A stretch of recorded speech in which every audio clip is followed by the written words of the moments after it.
কোনোদিন আমি হাফেজ সাহেবের বাবা হতে পারবো না। বাবার চোখ দিয়ে পানি পড়তে থাকে, আর এই কলা ছিঁড়ার দুঃসাহস করে না। বাবা চিন্তা করলো দুইটা থেকে আমি একটা খাই। এখন সর্বশেষ সিদ্ধান্ত নিলে একটা খাবে। আরেকটা যখন খাবে, খাইতে গিয়ে আবার মনে পড়লো আমার একটা ছেলে না স্কুলে পড়ে ডাক্তার হবে। এখন যদি আমি আরেকটা কলা ছিঁড়ি, ওরে জোহরের সময় 100 টাকার বাজেট না দিতে পারলে ও আর স্কুলে যাবে না। তার মানে আমি গরিব রিস্কাওয়ালা কোনোদিন ডাক্তারের বাবাও হতে পারবো না, হাফেজ সাহেবের বাবাও হতে পারবো না। এই গরিব দুঃখী বাবা, সে তার কষ্ট সহ্য করতে না পেরে দুই চোখ দিয়ে পানি টলমল টলমল করে পড়তে থাকে। এই গরমের মধ্যে সিদ্ধান্ত নেয়, আমি আর এই রুটি কলা দিয়ে খাবো না। রৌদ্রের উত্তপ্ত গরম পানি দিয়ে সে রুটিটাকে ভিজিয়ে খায়, সন্তানকে আদর্শবান মানুষ বানানোর জন্য। কথা ঠিক না বেঠিক?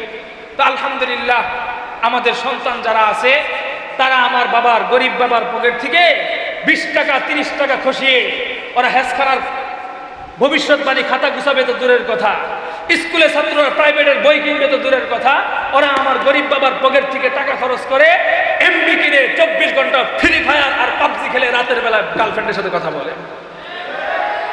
কথা ঠিক না বেঠিক? মুহতারাম হাজিরিন, কিন্তু আমার বাবা বলে দিয়েছেন, তুই যদি আমার সিদ্ধান্তে চলতে পারিস তাহলে সমাজের মধ্যে একজন ভালো মানুষ হতে পারবি।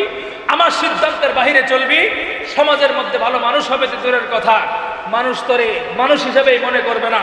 তো একজন বাবা তার সন্তানের জন্য এতটুকু কষ্ট করে, এখন আমার আল্লাহ বলতেছে, কয় তুই তোর বাবারটা দেখলে কষ্ট করে, তোর বাবা তোর জন্য কি করে?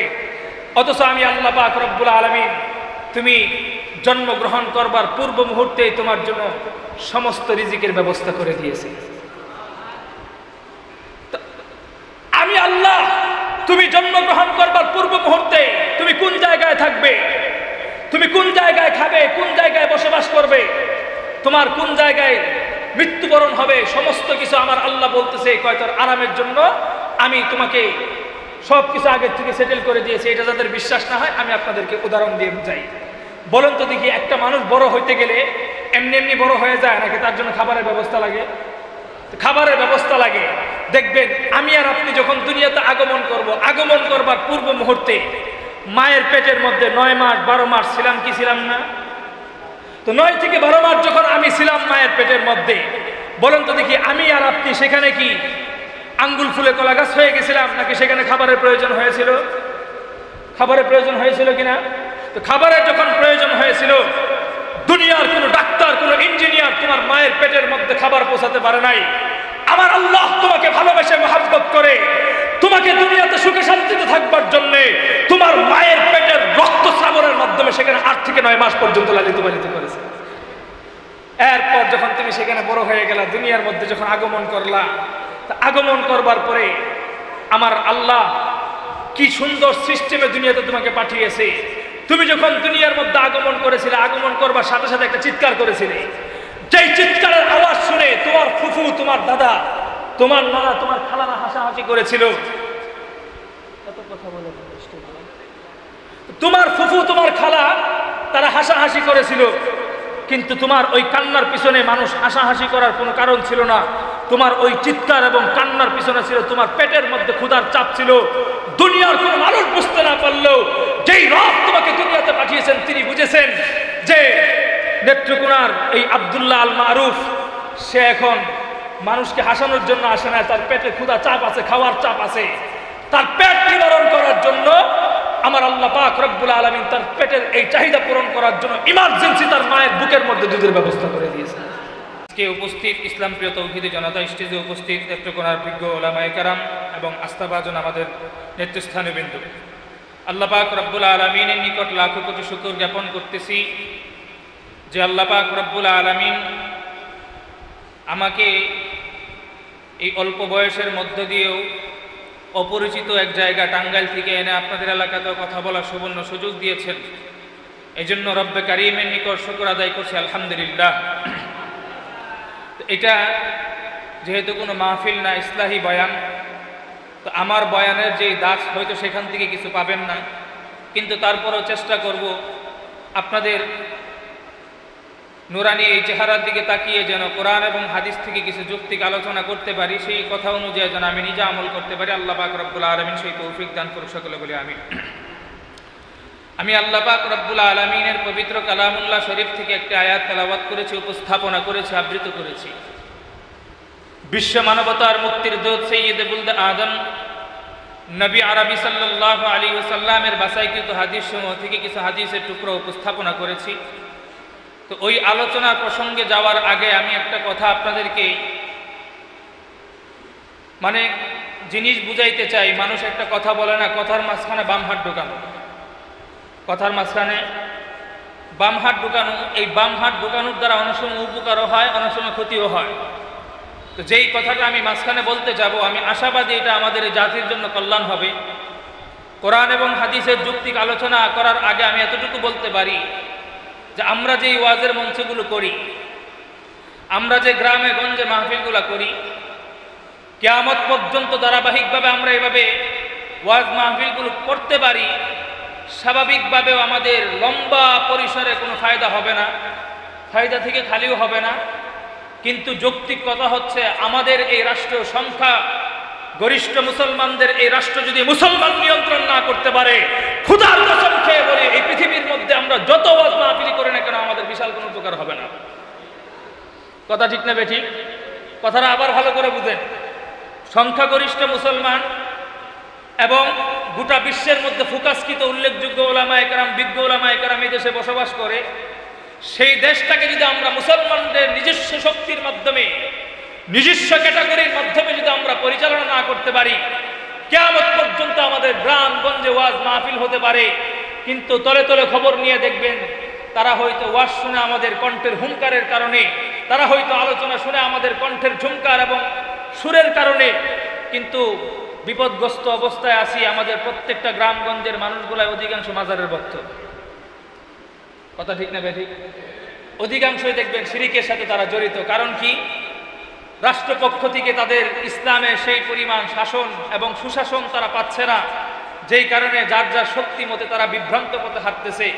এজন্য আমাদের পরিষ্কার একটা লজিক থাকবে, এটা আমার এই সোনার বাংলা যদি আমি নিজস্বভাবে মুসলমানদের ক্ষমতায়নের মাধ্যমে যদি আমরা পরিচালনা না করতে পারি, যুগ যুগ ধরে আমাদের এই ওয়াজ মাহফিল চলবে।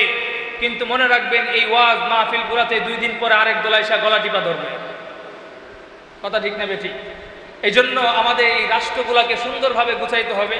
আমার আগের আলোচক সুন্দরভাবে বলেছেন যে আপনাদের ভোটগুলো আমানতের সাথে ব্যবহার করা। যদিও ভোট যেটা আছে এটা আমাদের ইসলাম সমর্থন করে না, গা বাঁচানোর জন্য আমরা যেহেতু ব্যবহার করতেছি। গণতন্ত্র আগেও হারাম ছিল, বর্তমানেও হারাম আছে, কিয়ামত পর্যন্ত হারাম থাকবে। এটাকে হালাল বলবার মতো কারো কোনো অধিকার নাই। কিন্তু এই হারাম জগতের মধ্য থেকেও আমাদেরকে বাঁচার জন্য উপায় হচ্ছে এখানে যারা ভালো কাজ করতেছে তাদেরকে সমর্থন করা। কথা ঠিক না বেঠিক? এখন কথাটা বুঝেন। আমি আল্লাহ পাক রব্বুল আলামিনের পবিত্র কালামুল্লাহ শরীফ থেকে যে আয়াতটা তেলাওয়াত করেছি, এখানে আল্লাহ পাক রব্বুল আলামিন দুনিয়ার মানুষদেরকে ডাক দিয়ে বলতেছেন, হে দুনিয়ার মানব সম্প্রদায়, পৃথিবীতে তোমরা যতদিন বেঁচে থাকবে আমি আল্লাহর গোলামি করবে। কার গোলামি করবে? এটা আওয়াজ দিয়ে বলেন, কার গোলামি করবে? আল্লাহ বলতেছেন, ইয়া আইয়ুহান নাসু উবুদু রাব্বাকুমুল্লাযী খালাকাকুম। হে দুনিয়ার মানব সম্প্রদায়, পৃথিবীর মধ্যে তোমরা যতদিন জীবিত থাকবে গোলামি করবে কার? তো আল্লাহ আমাকে এই কথাটা বলতে গিয়ে দেখেন, মানব জাতি যে উল্লেখ করেছে, তো এই কথাটা উল্লেখ করতে গিয়ে স্বাভাবিকভাবে উল্লেখ করেছেন। এখানে নেত্রকোনার মাওলানা মুহতারাম আব্দুল কাইয়ুম সাহেবের নামও উল্লেখ করেন নাই, আপনাদের জানজার মাদ্রাসার মুহতামিম সাহেবের নামও উল্লেখ করেন নাই, মিফতাহুল উলুমের যেই পরিচালনাকারী আছে তাদের নামও উল্লেখ করেন নাই, আপনাদের নেত্রকোনা মার্কাজ মসজিদের দায়িত্বশীল যারা আছেন তাদের নামও উল্লেখ করেন নাই, 5 ওয়াক্ত মুসল্লি যারা আছে তাদের নামও উল্লেখ করেন নাই। বরঞ্চ আল্লাহ পাক রব্বুল আলামিন উন্মুক্ত ভাষায় বলে দিয়েছেন, ইয়া আইয়ুহান নাস, হে দুনিয়ার মানব সম্প্রদায়, পৃথিবীর মধ্যে যতদিন বেঁচে থাকবি গোলামি করবি কার? তো আল্লাহর গোলামি করবি। তো বলেন তো দেখি, এই মানুষদের ভিতরে হিন্দু আছে না? বলেন, হিন্দু আছে না? বৌদ্ধ আছে না? খ্রিস্টান আছে না? যারা আল্লাহকে বিশ্বাস করে না তারা আছে না? সবাই তো এই মানুষের ভিতরে আছে। কিন্তু কথা হচ্ছে, একটা প্রশ্ন জাগে, যারা আল্লাহকে বিশ্বাস করে না তাদের পক্ষ থেকে একটা প্রশ্ন আসতে পারে না, জগা আল্লাহ, আমরা তো তোমাকে মানি না, তোমার গোলামি কেন করতে যাব? এই ধরনের একটা বিশৃঙ্খল প্রশ্ন তারা করতে পারে কিনা বলেন? তাহলে এই প্রশ্ন যেন কোনো গাজাখোর এই কোরআনের আয়াতের সামনে উন্মোচন করতে না পারে, এই জন্য আমার আল্লাহ এই আয়াতের মধ্যে অগ্রিম জবাব রেখে দিয়েছেন। সুবহানাল্লাহ। এই মিয়া সুবহানাল্লাহর আওয়াজে তো আসতে হয় মিয়া। এখান থেকে সুবহানাল্লাহ পড়তে দেরি হয় রহমতের ফেরেশতা তোমার জন্য জান্নাতের ভিতরে গাছ লাগাইতে দেরি হয় না। তো কোনো গাঁজাখুর যেন প্রশ্ন না করতে পারে, এই জন্য আল্লাহ এই আয়াতের ভিতরে সুন্দরভাবে তার জবাব রেখে দিয়েছেন। আল্লাহ বলতেছেন, হে দুনিয়ার মানব সম্প্রদায়, তোরা পৃথিবীতে আমি আল্লাহর গোলামি কেন করতে চাস জানতে চাস? তার এক নম্বর কারণ হচ্ছে, এটার মধ্যে ভিন্ন কোনো কারণ নাই, একটা কারণ, ইয়া আইয়ুহান নাসু উবুদু রাব্বাকুমুল্লাযী খালাকাকুম, হে দুনিয়ার মানব সম্প্রদায়, তোমরা পৃথিবীতে আমি আল্লাহর গোলামি করবে জন্য যা আমি আল্লাহ পাক রব্বুল আলামিন তোমাদেরকে সৃষ্টি করেছি।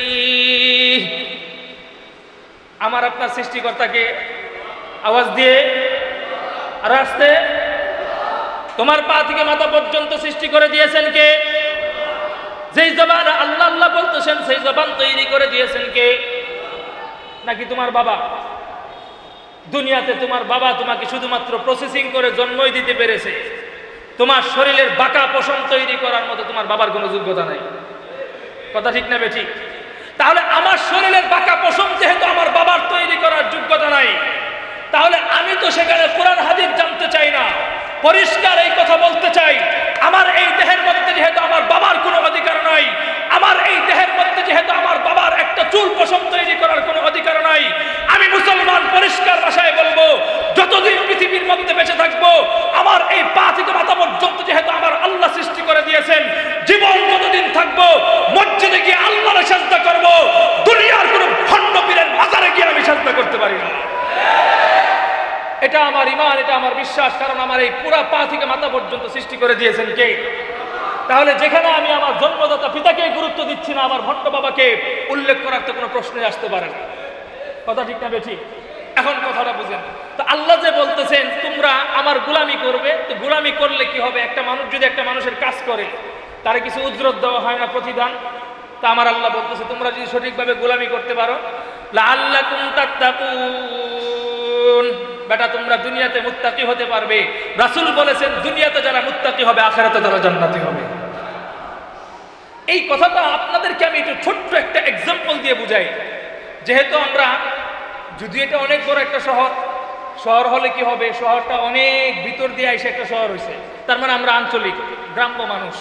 তাহলে বুঝেন, আপনাদেরকে উদাহরণ দেওয়ার জন্য একটা জিনিস বুঝাই, এই আয়াতের মর্মটা বোঝানোর জন্য আপনাদেরকে সহজে বুঝাই। এই যে নেত্রকোনা শহরে অটো চলে না, অটো চলে কিনা?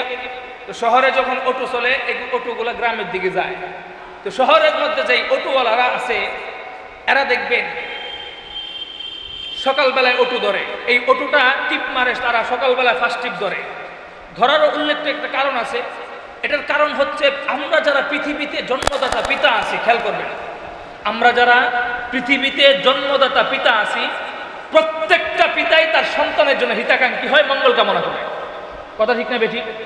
চাই সে পিতা ডাক্তার হোক, ইঞ্জিনিয়ার হোক, হাফেজ সাহেব হোক, আলেম হোক, ওসি সাহেব হোক, ডিসি সাহেব হোক, যে কোনো পেশার পেশাই হোক না কেন, সে তার সন্তানের জন্য মঙ্গল কামনা করে। কথা ঠিক না বেঠিক? তো এটা বোঝার জন্য সহজে খেয়াল করবেন, সে তার সন্তানের মঙ্গল কামনা করতে গিয়ে কি করে জানেন? সে তার বৎসকে বলে, হে বৎস, তুমি যতদিন সমাজের মধ্যে নিজের পায়ে দাঁড়াতে না পারবে ততদিন পর্যন্ত তুমি আমি বাবার কথা মতো চলবে। বলে কি বলে না? বলেন তো দেখি, একজন বাবা তার সন্তানকে এই কথা বলে কিনা? তো বলবার পরে ওই যে এক নাস্তিক বলেছিল যে আমি তোমার গোলামি কেন করতে যাব, এরকম উগ্র সন্তানও আমাদের কিছু আছে যারা বাবার মুখের উপর প্রশ্ন ছড়ে দিয়ে বসে, বাবা এই আপডেট জগতের দুনিয়া 2025-26-এর মধ্যে আমরা চলাফেরা করতেছি, স্কুলে যাওয়ার নাম দিয়ে আমরা রাস্তাঘাটে গার্লফ্রেন্ড নিয়ে ঘুরবো, 24 ঘন্টা ফ্রি ফায়ার আর পাবজি খেলবো, হোয়াটসঅ্যাপ আর ইমোতে চ্যাটিং করবো, তোমাদের কথা কেন মানতে যাব? আছে না নাই? তো বাবার মুখের উপর প্রশ্ন করে এরকম সন্তান আছে না নাই? এখন বলবার পরে বাবা তো হতভম্ব হয়ে যায়, কি জবাব দিবে? বাবা একটা জবাব দেয়, হে বৎস, তুই আমার কথা কেন মানতে যাবি জানতে চাস? তার এক নম্বর কারণ হচ্ছে আমি পিতা তোকে জন্ম দিয়েছি, এই জন্য তুই আমার কথা শুনবি। কথা ঠিক না বেঠিক? ভিন্ন কোনো কারণ নাই, আমি তোরা জন্ম দিয়েছি এই জন্য তুই আমার কথা শুনবি। আল্লাহ বলতেছে আমি তোকে সৃষ্টি করেছি এই জন্য তুই আমার গোলামি করবি। বাবা বলতেছে আমি তোকে জন্ম দিয়েছি এই জন্য তুই আমার কথা শুনবি। আল্লাহ বলতেছে তুমি আমার গোলামি করতে পারলে লাআল্লাকুম তাত্তাকুন, দুনিয়াতে মুত্তাকি হতে পারবি। বাবা বলতেছে তুই যদি আমার কথা মেনে চলিস তাহলে আমার আমার কথা মতো যদি চলতে পারো, মাদ্রাসায় পড়তে পারো, স্কুলে পড়তে পারো, তোমার ব্রেন না থাকতে পারে, তুমি পিছনের বেঞ্চের ছাত্র হতে পারো, কিন্তু বাবার আদর্শ এবং মতাদর্শ নিয়ে চলবার কারণে সমাজে ভালো ছাত্র না হতে পারলেও সমাজের মধ্যে একজন আদর্শবান মানুষ হতে পারবে। কথা ঠিক নেবে ঠিক? মুহতারাম হাজিরিন, তো আর বাবা বলতেছে তুই একজন আদর্শবান মানুষ হতে পারবি, কিন্তু খবরদার তুমি যদি আমি বাবার কথা মতো না চলো, আমি কথা পরিষ্কার বলতে পারি, তুমি হাটাজারি মাদ্রাসার সিরালের ছাত্র থাকতে পারো, তুমি ঢালকানগর মাদ্রাসার মমতাজের ছাত্র থাকতে পারো, কিন্তু বাবার সিদ্ধান্তের বহিরাগত চলবার কারণে যে কোনো সময় এই মাদ্রাসার লাইন থেকে লাইনচ্যুত হয়ে তোমার বিশাল বড় এলেমের জাহাজ থাকতে পারে, যে কোনো সময় তোমার নামে শাহবাগী হুজুর নামেও টেক লাগতে পারে। কথা ঠিক না বেঠিক? কারণ কি? বাবার সিদ্ধান্তের বহিরাগত চলবার কারণে। কিন্তু আমি বাবা তোকে বলে দিচ্ছি, তুই যদি আমার কথা মতো চলিস, তুই পড়তে পড়তে নেত্রকোনা মিফতাহুল উলুমে পড়তে পারিস, তোর এর চাইতে ভালো কোনো জায়গা না হতে পারে, কিন্তু মিফতাহুল উলুমের ওই দুর্বল ছাত্রটাকে আল্লাহ পাক রব্বুল আলামিন তোকে দিয়ে দিনে খেদমত করাবে। কথা ঠিক না বেঠিক? এখন আসেন, দেখবেন এই সন্তানটাকে বাবা মানুষ করার জন্য কি না করে। দেখবেন আপনাদের এলাকায় যে অটো চলে না, এরা দেখবেন গ্রাম থেকে সকালবেলা ফার্স্ট টিপ ধরে। খেয়াল করছেন কোনো সময়? আজান হয়, নামাজে যায় না, কিন্তু ফার্স্ট টিপ ধরে। কারণটা কি? সকালবেলায় ঘুম থেকে উঠে তো উঠে ফার্স্ট টিপ যখন ধরে তো অটোতে যায়, তো অটো দিয়ে যখন যায় সকালবেলা তো বউ আর তার জন্য বিরিয়ানি রান্না করে রাখে না। বর্তমান যুগের বউ আর আগের বউ তার একরকম নাই। বর্তমান যুগের বউরা তো সারা রাত মোবাইল চালায় ঘুমায়, উঠতে উঠতে সকাল 10টা বাজায়, জামার খবর তো কোনো দরকার নাই, উল্টা পাল্টা করবে, ওই মোটা অঙ্কের কাবিন লেখা আছে, খালি মামলা। কথা ঠিক না বেঠিক? তো এখন কথা বুঝেন, অটোওয়ালা ঘুম থেকে উঠা গেছে শহরের দিকে, কি করবে? ফার্স্ট টিপ ধরবে। ফার্স্ট টিপ কেন ধরে জানেন? ফার্স্ট টিপ ধরবার মূল কারণ হচ্ছে, একটা অটোওয়ালা যদি দিনে 700 টাকা কামায়, ও 50 টাকা 100 টাকা বেশি কামানোর জন্য ফার্স্ট টিপ ধরে। তো সকালবেলা ফার্স্ট টিপ ধরে, ধরবার পরে দেখবেন 7টা 8টা পর্যন্ত অটো চালায় না। অটো চালানোর পরে পেটের মধ্যে একটা ক্ষুধায় চাপ দেয়, দেয় কি দেয় না? তো ক্ষুধায় যখন চাপ দেয়, এই বেচারা অটোওয়ালা দোকানের মধ্যে বসে বসে বসে চিন্তা করে কি খাবে। নাস্তা করার জন্য একবার কলার দিকে তাকায়। তো একটা কলার দিকে যখন তাকাইছে, অটোওয়ালা যে গ্রাম থেকে উঠে আসছে, তো গ্রাম থেকে উঠে আসার পরে সেই গ্রামের মধ্যে একই বেচারার কলা ওই দোকানেও দিয়ে আসছে, শহরেও দিয়ে গেছে, একই কলা, সাগর কলা। তো ওই গ্রামে বিক্রি হয় 5 টাকা। এই আমার উন্নয়নশীল দেশের মধ্যে, সাদাবাজদের এই এলাকার মধ্যে একটা কলা গ্রাম থেকে শহরে কেন আসলো এবং অটোওয়ালা কেন শহরে আসলো, সেই অপরাধে 5 টাকার কলার দাম হয় 10 টাকা। কথা ঠিক? এখন বুঝেন, আপনাদের নেত্রকোনা বাজার থেকে একই বেকারির থেকে রুটি তৈরি হয়েছে, যেই রুটি শহরেও দিছে, এই রুটি আবার গ্রামেও গেছে। এই রুটি গ্রামে বিক্রি হয় 5 টাকা, শহরে আইসা অটোওয়ালা খাইলে দাম হয় কত? কথা বলে 10 টাকা। এখন 10 টাকা 10 টাকা করে যদি একটা রুটি খায় আর 2টা কলা খায়, বিল আসবে কত? 30 টাকা। তো অটোওয়ালা তো সকালবেলা ফার্স্ট টিপ দেওয়ার জন্য বের হয়েছে কেন? 20 টাকা 30 টাকা 50 টাকা বেশি ইনকাম করার জন্য। এখন সকালবেলায় যদি সে তার 30 টাকা নষ্ট করে, তাহলে ফার্স্ট টিপ ধরার কোনো মানে আছে? তাহলে ঘুমায় থাকলে ভালো ছিল। এখন চিন্তা করতেছে ক্ষুধাও তো নিবারণ করতে হবে। ক্ষুধা যখন নিবারণ করতে যাবে, বেচারা চিন্তা করতেছে কলা 2টা না খাইলাম, কলা 2টা না খাইলাম, একটা খাই। তো একটা যখন খাবে, দাম ধরতে গেছে, খাওয়ার সময় চিন্তা করতেছে, প্রথমত 2টা কলার দিকে তাকায় রয়েছে, একটা কলা যখন খাবে, খাওয়ার সময় চিন্তা করতেছে এই কলার দাম যদি হয় 10 টাকা, তাহলে পূর্ব কাটলি একটা মাদ্রাসা আছে, ওই পূর্ব কাটলি মাদ্রাসা আমার একটা ছেলে হেসখানায় পড়ে। তো আমার এই ছেলে যখন হেসখানায় পড়ে, ওরা যদি সকালবেলা আমি 20 টাকার নাস্তার খয়রাত না দিতে পারি, আমার এই সন্তান হেসখানায় যাবে না। তার মানে আমি আমার কোনোদিন আমি হাফেজ সাহেবের বাবা হতে পারবো না। বাবার চোখ দিয়ে পানি পড়তে থাকে, আর এই কলাসিরার দুঃসাহস করে না। বাবা চিন্তা করলো 2টা থেকে আমি একটা খাই। এখন সর্বশেষ সিদ্ধান্ত নিলে একটা খাবে, আরেকটা যখন খাবে, খাইতে গিয়ে আবার মনে পড়লো আমার একটা ছেলে না স্কুলে পড়ে ডাক্তার হবে। এখন যদি আমি আরেকটা কলাসিরি ওরে জোহরের সময় 100 টাকার বাজেট না দিতে পারলে ও আর স্কুলে যাবে না। তার মানে আমি গরিব রিস্কাওয়ালা কোনোদিন ডাক্তারের বাবাও হতে পারবো না, হাফেজ সাহেবের বাবাও হতে পারবো না। এই গরিব দুঃখী বাবা, সে তার কষ্ট সহ্য করতে না পেরে 2 চোখ দিয়ে পানি টলমল টলমল করে পড়তে থাকে। এই গরমের মধ্যে সিদ্ধান্ত নেয় আমি আর এই রুটি কলা দিয়ে খাবো না। রৌদ্রের উত্তপ্ত গরম পানি দিয়ে সে রুটিটাকে ভিজিয়ে খায়, সন্তানকে আদর্শবান মানুষ বানানো চায়। কথা ঠিক না বেঠিক? তো আলহামদুলিল্লাহ, আমাদের সন্তান যারা আছে তারা আমার বাবার, গরিব বাবার পকেট থেকে 20 টাকা 30 টাকা খসিয়ে ওরা হেসখানার ভবিষ্যৎবাণী খাতা গুছাবে তো দূরের কথা, স্কুলে ছাত্ররা প্রাইভেটের বই কিনবে তো দূরের কথা, ওরা আমার গরিব বাবার পকেট থেকে টাকা খরচ করে এমবি কিনে 24 ঘন্টা ফ্রি ফায়ার আর পাবজি খেলে রাতের বেলা গার্লফ্রেন্ডের সাথে কথা বলে। কথা ঠিক না বেঠিক? মুহতারাম হাজিরিন, কিন্তু আমার বাবা বলে দিয়েছেন, তুই যদি আমার সিদ্ধান্তে চলতে পারিস তাহলে সমাজের মধ্যে একজন ভালো মানুষ হতে পারবি, আমার সিদ্ধান্তের বাহিরে চলবি সমাজের মধ্যে ভালো মানুষ হবে তো দূরের কথা, মানুষ তোরে মানুষ হিসেবেই মনে করবে না। তো একজন বাবা তার সন্তানের জন্য এতটুকু কষ্ট করে, এখন আমার আল্লাহ বলতেছে, কয় তুই তোর বাবারটা দেখলে কষ্ট করে, তোর বাবা তোর জন্য কি করে? অথচ আমি আল্লাহ পাক রব্বুল আলামিন তুমি জন্মগ্রহণ করবার পূর্ব মুহূর্তেই তোমার জন্য সমস্ত রিজিকের ব্যবস্থা করে দিয়েছি।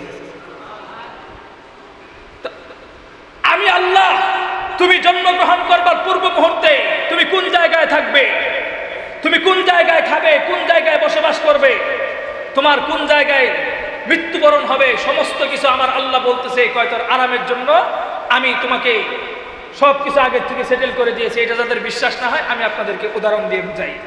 বলুন তো দেখি, একটা মানুষ বড় হইতে গেলে এমনি এমনি বড় হয়ে যায় নাকি তার জন্য খাবারের ব্যবস্থা লাগে? খাবারের ব্যবস্থা লাগে। দেখবেন আমি আর আপনি যখন দুনিয়াতে আগমন করব, আগমন করবার পূর্ব মুহূর্তে মায়ের পেটের মধ্যে 9 মাস 12 মাস ছিলাম কি ছিলাম না? তো 9 থেকে 12 মাস যখন আমি ছিলাম মায়ের পেটের মধ্যে, বলুন তো দেখি আমি আর আপনি সেখানে কি আঙ্গুল ফুলে কলা গাছ হয়ে গেছিলাম নাকি সেখানে খাবারের প্রয়োজন হয়েছিল? খাবারের প্রয়োজন হয়েছিল কিনা? তো খাবারের যখন প্রয়োজন হয়েছিল, দুনিয়ার কোনো ডাক্তার, কোনো ইঞ্জিনিয়ার তোমার মায়ের পেটের মধ্যে খাবার পৌঁছাতে পারে নাই। আমার আল্লাহ তোমাকে ভালোবেসে মহব্বত করে তোমাকে দুনিয়াতে সুখে শান্তিতে থাকবার জন্য তোমার মায়ের পেটের রক্তস্রাবণের মাধ্যমে সেখানে 8 থেকে 9 মাস পর্যন্ত লালিত পালিত করেছে।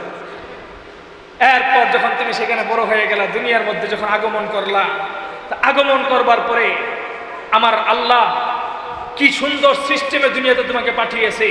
তুমি যখন দুনিয়ার মধ্যে আগমন করেছিলে, আগমন করবার সাথে সাথে একটা চিৎকার করেছিলে, যেই চিৎকারের আওয়াজ শুনে তোমার ফুফু, তোমার দাদা, তোমার নানা, তোমার খালারা হাসাহাসি করেছিল। তোমার ফুফু, তোমার খালা তারা হাসাহাসি করেছিল, কিন্তু তোমার ওই কান্নার পিছনে মানুষ হাসাহাসি করার কোনো কারণ ছিল না। তোমার ওই চিৎকার এবং কান্নার পিছনে ছিল তোমার পেটের মধ্যে ক্ষুধার চাপ ছিল। দুনিয়ার কোনো মানুষ বুঝতে না পারলেও যেই রব তোমাকে দুনিয়াতে পাঠিয়েছেন তিনি বুঝেছেন যে নেত্রকোনার এই আব্দুল্লাহ আল মারুফ সে এখন মানুষকে হাসানোর জন্য আসে না, তার পেটে ক্ষুধা চাপ আছে, খাওয়ার চাপ আছে। তার পেট নিবারণ করার জন্য আমার আল্লাহ পাক রব্বুল আলামিন তার পেটের এই চাহিদা পূরণ করার জন্য ইমার্জেন্সি তার মায়ের বুকের মধ্যে দুধের ব্যবস্থা করে দিয়েছে। তুমি যখন চিৎকার করেছিলে তোমার খাবার নিবারণ করলো, নিবারণ করবার পরে দেখবেন এই বাচ্চাটা আস্তে আস্তে 5 মাস 6 মাস যায়, 8 মাস যায়, 9 মাস যায়, দেখবেন আস্তে আস্তে হাত বড় হয় না? কখনো বাবার প্লেট থেকে মায়ের প্লেটের মধ্যে হাত দেয়, কখনো মায়ের প্লেট থেকে বাবার প্লেটে হাত দেয়। কি বুঝাইতে চায়? বাচ্চা এটা এখন আর দুধ খাইতে চায় না, ও এখন কি খাবে? ভাত খাবে, ফল খাবে, আম খাবে। এখন ওর এই আমের চাহিদা এবং ভাতের চাহিদা নিবারণ করবার জন্য আমার আল্লাহ পাক রব্বুল আলামিন গোটা বাংলাদেশের মধ্যে সোনালী ধানের ব্যবস্থা করে দিয়েছে। মুহতারাম হাজিরিন, মুহতারাম হাজিরিন, এই আলোচনা যেটা শুরু করেছি ফিনিশিং করার মতো না, এখন শুধু এতটুকু বলি, 2 মিনিট টাইম আছে। তো আমার আল্লাহ পাক রব্বুল আলামিন তোমাকে আমাকে খাবারের ব্যবস্থা করে দিয়েছে ধানের মাধ্যমে। এখন মানুষ হয়তো প্রশ্ন করতে পারে, হুজুর ধান ক্ষেত তো আমরাই লাগাই, ধান ক্ষেত আমরাই তৈরি করি। আপনারা এটা প্রশ্ন করতে পারেন, হ্যাঁ আমরা বিশ্বাস করি ধান ক্ষেত আপনারাই লাগান, কিন্তু এই কথাকে বিশ্বাস করেন যে আপনারা ধান ক্ষেত লাগান ঠিক, কিন্তু আমরা দুনিয়াতে বসবাস করবার পরে যেই পরিমাণ অপরাধ আমরা করি, আমরা দুনিয়াতে বসবাস করবার পরে গরিব দুঃখী মানুষদের উপর যেভাবে অত্যাচার করি, আমি আর তুমি যখন রাতের বেলায় অন্ধকারে যে পরিমাণ গুনাহ করি, আমার আল্লাহ যদি এই গুনার দিকে তাকিয়ে গোটা বাংলাদেশের সমস্ত ধানগুলোকে যদি একদিনের বৃষ্টির বজ্রঘাতের মাধ্যমে চিটা বানায় দেয়, দুনিয়ার কোনো বাপের বেটার ক্ষমতা আছে সেই চিটাওয়ালা ধানগুলোকে চাউলে রূপান্তরিত করবে? বলে কারো কোনো ক্ষমতা নাই। কিন্তু আমার আল্লাহ তোমাকে দয়া করে মহব্বত করে ধানের এই রিজিকগুলো প্রশস্ত করে দিয়েছে। ও দোস্ত, আমরা আজকের এই কথা ফিনিশিং হওয়ার মতো না, যদি আবার কখনো আসে আলোচনা হবে, কিন্তু আমরা এতটুকু বুঝি পৃথিবীতে আমার আল্লাহ তোমাকে এই দুনিয়াতে পাঠিয়েছেন কেন? তার মূল 1 নম্বর কারণ কি? তুমি আর আমি যতদিন বেঁচে থাকবো গোলামি করবো কার? আর আস্তে তো এই গোলামি করতে গিয়ে আল্লাহ সন্তুষ্টের জন্য আমরা 500 টাকায় বুট বিক্রি করবো। বুট বিক্রি করবেন 500 টাকা দিয়ে। আল্লাহর গোলামি করতে হলে আমরা চা আর বিড়ি আর 500 টাকার বিনিময়ে কারো কাছে বুট বিক্রি করব? কারণ আমরা গোলামি করি কার? সেই আল্লাহর গোলামির মধ্যে যারা মজবুত থাকে আমরা তাদেরকে আগামী নির্বাচনে সিলেক্ট করব। কথা ঠিক না বেঠিক? কোনো প্রার্থী নিয়ে আমরা দ্বন্দ্ব করব না, যার যাকে পছন্দ হয় দিনদার প্রার্থী হলে তাকেই আমরা সিলেক্ট করব। রাজি আছি ইনশাআল্লাহ? আরেকটা কথা বলে দিই আপনাদেরকে, ওলামায়ে কেরাম বিভিন্ন দল থেকে রাজনৈতিক প্রতীক নিয়ে দাঁড়িয়েছে। গোটা জাতির জন্য মেসেজ দিয়ে দিচ্ছি, একদল আরেক দলকে বাঁকা চোখে দেখবেন না। নির্বাচনের শেষ তারিখের আগ পর্যন্ত কেউ কারো বাঁকা চোখে দেখবেন না, কারণ নির্বাচনের শেষ ফলাফল দেখে একজন আরেকজনের বিরুদ্ধে করবে। মনে থাকবে ইনশাল্লাহ? এর আগে যদি নিজেদের মধ্যে দ্বন্দ্ব করেন, এটা যেন নিজের ঘরের মধ্যে নিজে আগুন লাগানো হলো। আগে নির্বাচন করে সফলতা কতটুকু আসে, এরপর আরেক দলের বিরোধিতা করবেন। নিজের দল সামনের দিকে এগিয়ে নিয়ে যান, নিজে হক থাকলে হকের পথে আগান, আরেকজনের বিরোধিতা করবেন না, নিজের দল গুছান। এই বলে আমি আমার বক্তব্য শেষ করছি। ওয়া আখিরি দাওয়ানা আলহামদুলিল্লাহি রাব্বিল আলামিন। আসসালামু আলাইকুম ওয়া রাহমাতুল্লাহ।